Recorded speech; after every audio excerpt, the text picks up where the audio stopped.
everybody, it's been a while, hasn't it, since I did my last video, and I just thought it was about time that I came back to YouTube and just did a small video to kind of say hi. Lots of things have been going on in my life. I'm not going to bore you with the details here because it's just, I've been seeing quite a lot of videos recently regarding, it was all started by Snowy Lowther, and she did a video on can I still be goth if I don't like goth music. Now, the word elitist in that video was bandied around quite a lot, and I know that Angela Benedict has responded to that video, as have several other people, the Celtic Goth, Rose Noctilania, and several other people.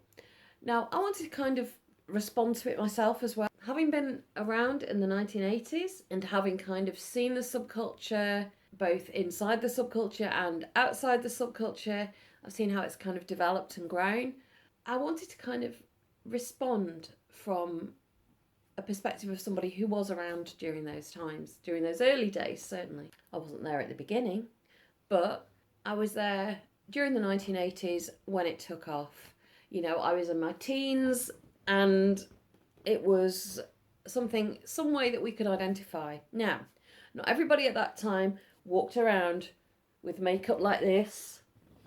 You know, hang on, let me just show you. Everybody walked around with makeup like this. What they did do was they identified as goth. There used to be a bit of a running joke amongst goths that if you called yourself a goth, then you weren't a goth. What that meant was that basically if you identified, labelled yourself, stuck it on the front of you and said, I'm a goth, deal with it, whatever, then basically you weren't a true goth. I think some of that has been lost down the years. Unfortunately, the subculture started out with the music. Okay, we're talking about the modern subculture of goth, gothic, whatever. Okay, now, way back in the mists of time, there was a tribal group, well, were two tribal groups that were called goths. That we have the Visigoths and the Ostrogoths. They were kind of part of the Hungarian sort of Middle European stuff, yeah. There's Gothic architecture, there's Gothic literature, there's all stuff down the years that has been tinged with the name goth, Gothic. So those of us that are darkly inclined grasped onto this. We, generally speaking, those first goths or those early goths, and certainly even into the 90s, a lot of the 90s goths were people who educated themselves as to what was Gothic. We had a penchant for pre-Raphaelite paintings, Gothic architecture, stained glass windows, skulls, candles, incense. Being as kind of weird and mystical as possible, tarot, the occult, so many things interested us. So it was more than the music. Not everybody liked all of the music. Although the clubs were the places where you could meet fellow goths. You could meet fellow people who dressed similarly to you, who would wear something outrageous, and you would see people and you would identify as a group, if you like, because you all stood outside of it. Now, in the earlier 80s, we had the electronica scene, so you had bands like Depeche Mode, I could go on. I'm not going to go into the band thing because I think that kind of limits it. In a nutshell, you can call yourself whatever you want. Yeah, you can call yourself a monster, a scully, a goth, a sky blue pink person with pink dots, whatever you want. It doesn't matter. The labels don't matter. Okay, so that's something I want to kind of get away from. Also, the music was important to us back in the day, but it seems to be less important now. What seems to be more important now is looking as spooky as possible, dressing your house up as spooky as you can, and indulging in capitalist culture. Okay, I've said it. I've said the word capitalist culture, yeah? Buy. Back in the old days, those of us who were students, we were at school, we were at college, We didn't have a lot of money. We lived at home with our parents. Some of our parents weren't very wealthy at all. Some of our parents went out to work and did everything they could so that we could have a reasonably comfortable life. We identified as a group of people because we grew up with it. Does that make me an elitist? No, it doesn't. It doesn't make anybody an elitist. If you're going to call somebody an elitist, you need to understand what an elitist is. Yeah? Elitist is somebody at the top of the pyramid who's pushing you down into slavery. Yeah? That's an elitist. Somebody who talks about, hey, you've got to be into goth music to be part of the goth movement, isn't an elitist. Yeah? Get away from this idea of being an elitist or, identifying other people as an elitist. Do not point your finger at anybody and tell them that they are an elitist, because they're not. They're just sharing an opinion of what life was like for them during their teen years, during their 20s, during the club scene. Whether they were on their own with a million people, it doesn't matter. They identify as goth. In that regard, we need to stick together as a community. Way back in the mists of time, those of us that were goth or identified as goth stuck together. We all knew each other. In the 1990s, I used to go to a club in Manchester because I lived in Stockport and Manchester at the time. I was friends with the Vampire Society. Most of those people who went there were goth and identified as goth. We had outings to the cinema to see vampire movies and so on. We'd discuss vampire literature. Generally speaking, it was a social group for people to meet up who had similar things in common. A couple of the guys who were part of the group drove hearses and, a couple of them looked like Dave Vanian out of The Damned at the time, who got this very iconic look. If you've not seen Dave Vanian, go and look him up. This spooky kind of ethic, and it didn't matter whether you all liked the same bands or not. What mattered is that you had a common purpose and a commonality, and you shared things in common. It didn't matter if you all had jet black hair and you all wore the latest labelled clothing. It didn't matter. What it was about was the creativity of coming up with something, of bringing people together, of conversing about stuff, talking to people, real life people in real life situations. We didn't have the internet. We didn't have YouTube. We had none of that. If we wanted to do research, we went on recommendations. We went to the library. You'd find these weird bookshops in certain places that you would get told about by word of mouth, or if you read certain magazines, you would find out about these strange places. If you read the music press, quite often places like Phase Clothing had an advertisement to say you'd write off to them and send off for the catalogue. Alchemy Gothic was Alchemy Carter back in the day, yeah? They'd set up their jewellery business, which was quite small at the time, but people would write off to them to get their catalogue, to look at stuff that they couldn't afford to buy, but maybe at Christmas they might get one piece or something. Yeah, you're looking at a time when people didn't have a lot of money, couldn't invest in the latest labels and brands and whatever, but they would save up for key pieces. You saved like hell for a pair of Goth pikes. Goth pikes at that time were around £25, yeah, for a pair. And they stayed at that price for ages, and you could only get them from Phase Clothing or through London Underground, yeah. If you were lucky, you had a shop in your town that had gothic-y, hippie type clothing, and maybe they sold incense and joss sticks and bells and buckles and punky stuff and band t-shirts and whatever. If you didn't, you made do with what you got. or you travelled to somewhere. When you found out about these wonderful places, you would travel there. I remember dragging my parents down to Birmingham, which is about an hour away from where I live in Stoke, and going to the flea market because somebody had been and told me about it. And I was in my teens and I went there and I was aghast at this wonderful place full of these wonderful characters with crimped hair, all looking spectacular with their makeup and wonderful.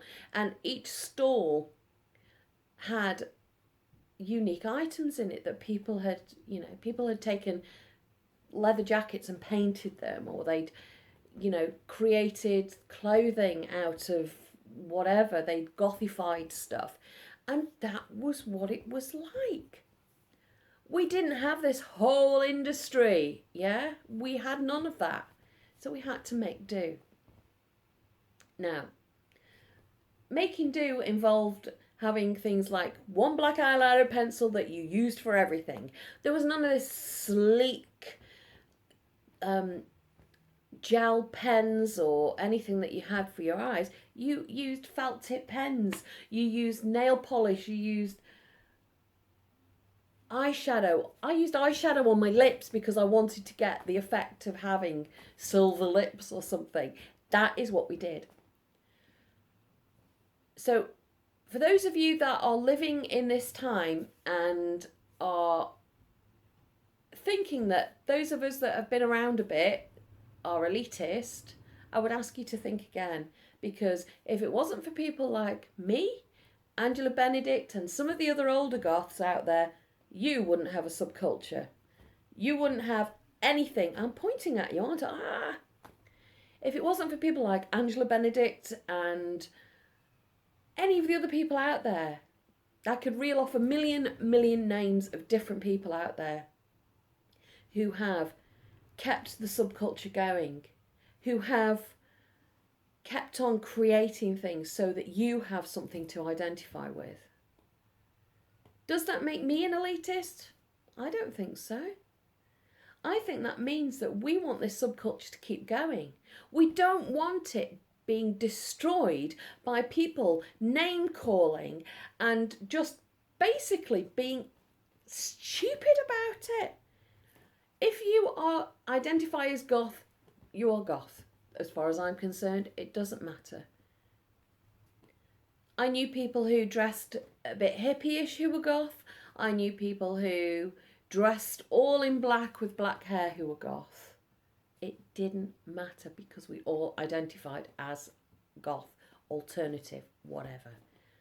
You can only be defined by a label if you stick it on your chest and you say, this is me, this is what I do. I identify as goth, but I also identify as lots of other things because I've done lots of other things in my life. So I'm not just goth, I am lots of other things as well. As are you. You're a multi-dimensional creature in the universe. Yeah? Take advantage of that. Take advantage of the fact that you have the facility and wherewithal to have this wonderful online community of people who are just the same as you. They are sitting in their bedrooms. They feel alone, scared, afraid of the world. They find something, whatever it is, whether it's music, art, literature, whatever, internet, a website, whatever it is, they find something and they can identify with it. That is what's important. It's not the label that you put on yourself, it's who you are inside as a person. That is bigger than any label that you put on yourself. So, I don't think I'm being elitist. I would hope you don't think that I'm being elitist. But I wanted to make a response to that. It doesn't matter. But for those of us who are older, the music mattered to us. You are living in a completely different world where you have so much access to just about everything. We didn't have that. We had very little by comparison, and we had to work for it. We had to work hard to get those little bits of kernels of information that you don't have. You've got the world at your feet, and still you complain about it. Still you say that people are being elitist. We're not being elitist. We were just there before you were. That's all. If the young people of today come up with a subculture that is so wonderfully diverse and different, give me a call, you know? Come and find me in the world and say, hey, you know, I've just found this. It's great. I'm identifying as this. Wonderful. Good for you. That's brilliant. And I'm not being patronising. I'm saying it's okay. Because it's okay to be you. And it's okay to be different. It's okay to be whatever you want to be. All I'll say is don't hurt anybody doing it. Don't call people elitist. I've said that word so many times. Don't call people elitist that were there and knew what the subculture was about. Yeah. Okay, we might go on about, oh, well, you had to be creative and you had to do this, and supposing I can't draw, supposing I can't write, supposing I can't do this. It doesn't matter. If you identify, you belong. Yeah. There will be a place for you. Yeah. Whether you are fat, thin, black, white, purple with pink dots, it doesn't matter. The subculture is the subculture, and we made it. The subculture is the subculture, and it exists because we were there first. Not because we're elitist, but because it developed out of ideas that we had. There are a lot of people in the online community. There are a lot of people who created the internet, who had a lot of work to do with developing the internet, bringing the internet forward, setting up net groups, setting up Facebook pages. You would identify them as Facebook pages. We had, you know, chat rooms and weird things, you know, that defy explanation today. Some of those wouldn't have existed without the Goth community. Because the Goth community wanted to hold itself together and say, you know, we identify, we belong together, we want to know where everybody else is in the world so that we can all share this information. There was a brilliant website called NetGoth, and I was surprised at how many people on there that I knew when I joined it. I was like, God, I know that person, I know that person. I was pen pals with half of those people that were on there. You know, I knew about them. That made it special. And that is what's special about the subculture, is the sense of community. Please don't destroy the subculture by name calling and bitching and tearing it down, because I, for one, am sick to death of it. I really am. I have had enough of people tearing other people down. Yeah. There are things that I don't agree with, and I'm allowed to have an opinion about, but that doesn't make me an elitist. We are all allowed to have an opinion. Whether any one person agrees with it or not doesn't matter. We're allowed to have an opinion. I'm going to leave this video here because I'm kind of hoping that my video is still rolling, because I'm not sure that it is. But anyway, I'm going to leave it here, and I want you to all stay safe, take care of yourselves, and just go and enjoy what being part of the subculture is about. You don't have to have a full face of makeup like this. You can be whoever you want to be. If you identify, that's all that matters.